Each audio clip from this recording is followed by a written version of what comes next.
Ahora vamos a ver la segunda parte de mejoramiento de autógamas, donde vamos a ver otros métodos de mejoramiento.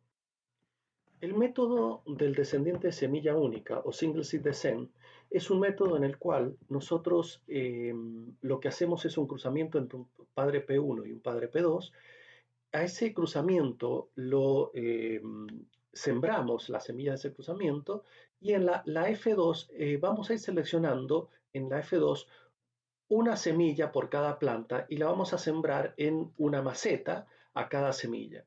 O sea que de cada planta que proviene de este cruzamiento en la F2, vamos a ir llevando una semilla por planta y de esa manera vamos a ir avanzando en las generaciones, tomando también en la F2 una semilla y sembrándola en F3 en maceta, y esto se puede realizar en invernáculo. ¿Qué ventaja tiene esto? La ventaja es que nosotros vamos llevando toda la variabilidad genética que tenemos del cruzamiento, producto del cruzamiento, la llevamos prácticamente sin seleccionar hasta una F8 o F10, llevando, como les digo, una semilla seleccionando una semilla por planta, lo que nos permite evitar perder variabilidad genética, y hacemos una selección tardía. O sea que acá lo que hacemos es una selección tardía, porque recién la selección por las mejores líneas la vamos a realizar en F8, en F10, que es lo que vemos acá, y acá ya directamente pasamos a campo a llevar una línea por cada planta seleccionada, ¿cierto? O sea, vamos a sembrar líneas que son las seleccionadas. Como ven, acá reducimos de las 5 líneas que tenemos en F8, F10 a solo 3 líneas que son las que van a dar origen a una variedad producto de este sistema de mejoramiento. Las ventajas que tiene este sistema entonces es que podemos hacer dos generaciones en el año, una generación en invernadero, en maceta, y llevar gran parte de la variabilidad, como les digo, y otra selección y otro año, perdón, y otra generación a campo, o sea que en el año podemos hacer dos generaciones. Eh, es muy ventajoso entonces, y la selección que se realiza acá es una selección tardía. En el caso entonces de plantas autógamas, también podemos obtener híbridos. Después, en la clase de alógamas, ustedes pueden ver que los híbridos, en el caso de las plantas de fecundación cruzada alógamas, son importantes porque nos permite tener un fenómeno que es la heterosis, o sea, el aumento del rendimiento y de la producción en un híbrido con respecto a los padres. En el caso de las plantas autógamas, esto no ocurre porque no hay una depresión por endogamia, o sea que las plantas no se ven disminuido su rendimiento cuando se autofecunda, porque es el método de reproducción que ellas tienen. Por lo tanto, en los híbridos en las plantas de autógamas no se obtienen con el fin de aumentar la producción o de tener heterosis, sino con otro tipo de objetivos. Fundamentalmente, los objetivos son combinar genes para resistencia a enfermedades, y la otra es, bueno, ventaja que se tiene es la homogeneidad, en todo caso, o estabilidad en los rendimientos. A diferencia de algunos otros tipos de variedades, los híbridos, al ser una F1, todas que tienen el mismo genotipo, podemos tener una estabilidad de rendimiento. La desventaja que tiene la producción de híbrido en autógama es que es muy costosa en mano de obra. Son muy comunes los híbridos en tomate, pero para obtener estos híbridos hay que castrar y fecundar, y eso lleva mucho trabajo, por lo tanto son muy caras los híbridos de tomate. Eso ustedes pueden corroborarlo en las semilleras, cuánto sale una lata de 1 kilo de semilla de tomate, es bastante costosa.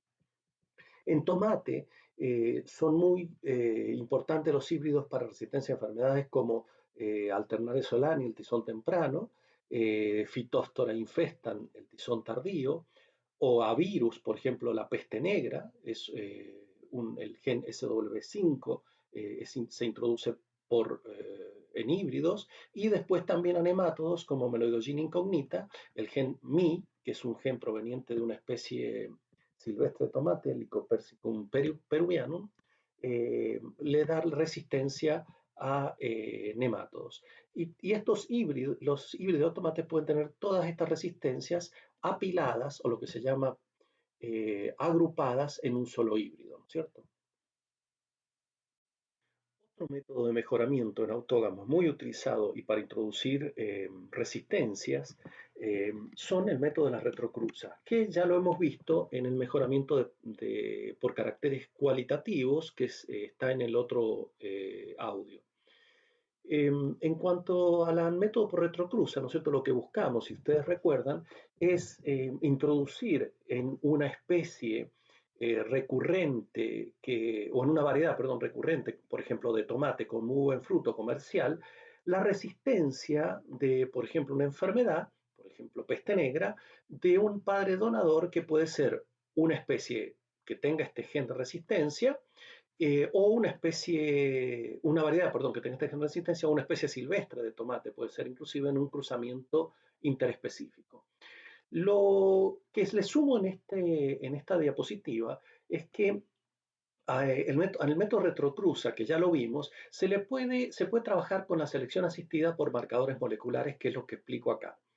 Si nosotros tenemos el gen de resistencia R en un locus en el cromosoma y ligado a ese gen de resistencia un marcador molecular, que esto a propósito está explicado en la clase de ligamiento y mapa genético, ustedes pueden ver en esta clase la parte teórica del ligamiento, que es la que aplicamos acá.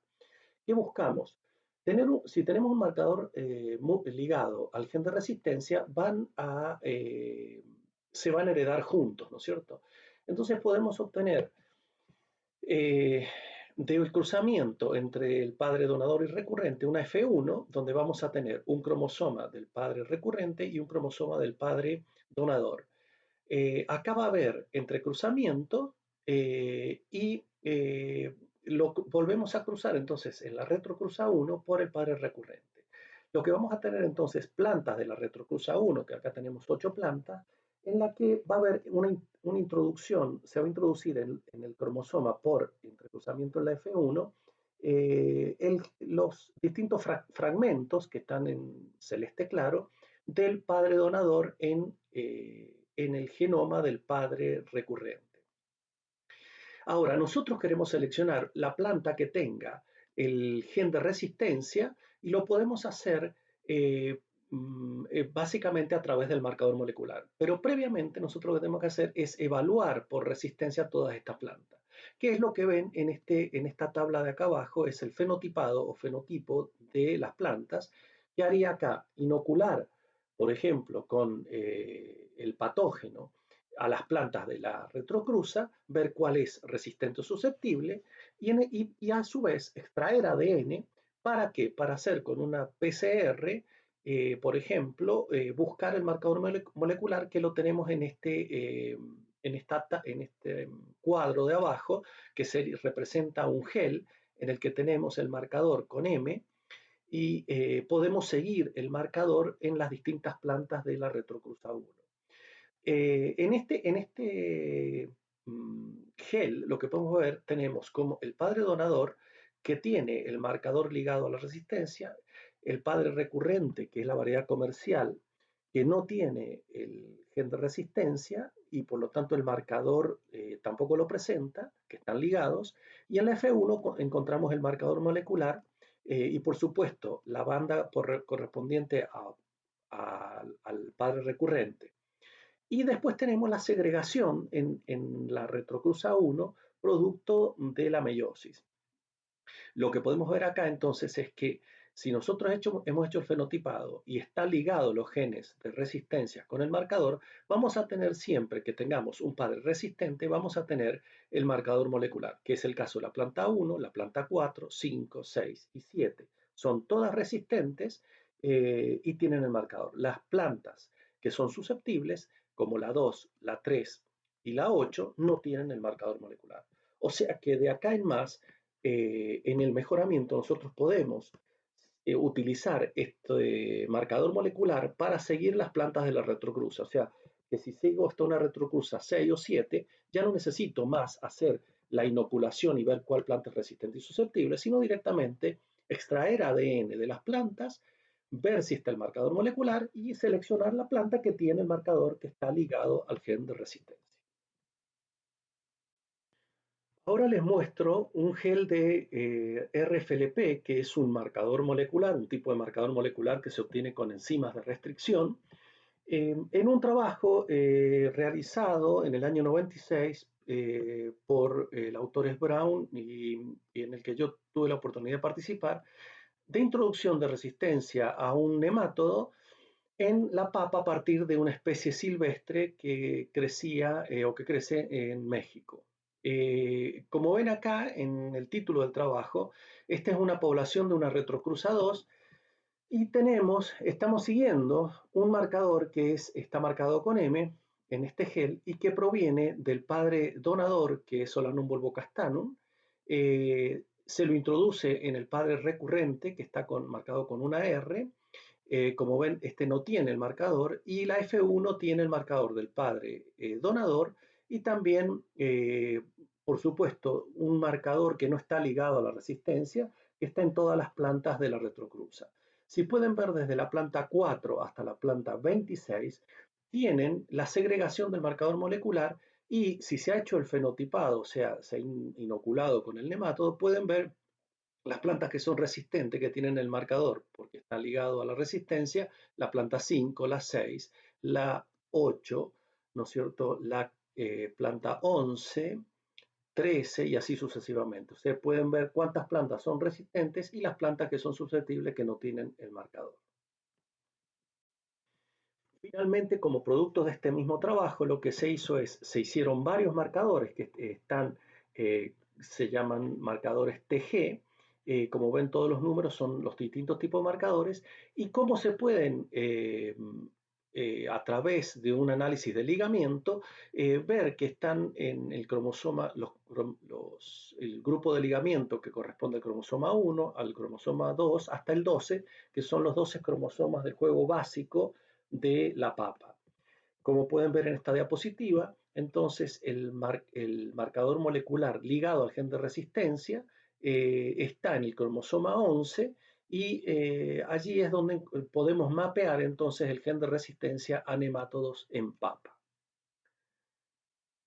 Bien, para resumir entonces, como producto de el mejoramiento de plantas autógamas que hemos visto en estas dos presentaciones, hemos visto que podemos obtener variedades criollas que provienen de una población creciendo durante muchos años o cientos de años en una región y que son un conjunto de individuos de genotipos homocigotas diferentes y a su vez desconocidos. O sea, no se conoce cuál es el origen de las plantas homocigotas que tenemos, pero todas constituyen una variedad que está adaptada a un cierto lugar. Esto es una variedad criolla. A su vez, a esta variedad criolla la podemos mejorar y vimos que podemos mejorarla por el método de bulk o de masal, en el cual vamos a obtener un conjunto de individuos de genotipos desconocidos también, porque vamos a ir mezclando las semillas, eh, y, pero que va a ser una población mejorada con respecto a la variedad criolla. O sea, que a partir de la variedad criolla podemos obtener por mejoramiento de masal una variedad mejorada. A su vez, podemos también obtener líneas puras o variedades de líneas puras por el método genealógico o el masal, ¿no es cierto?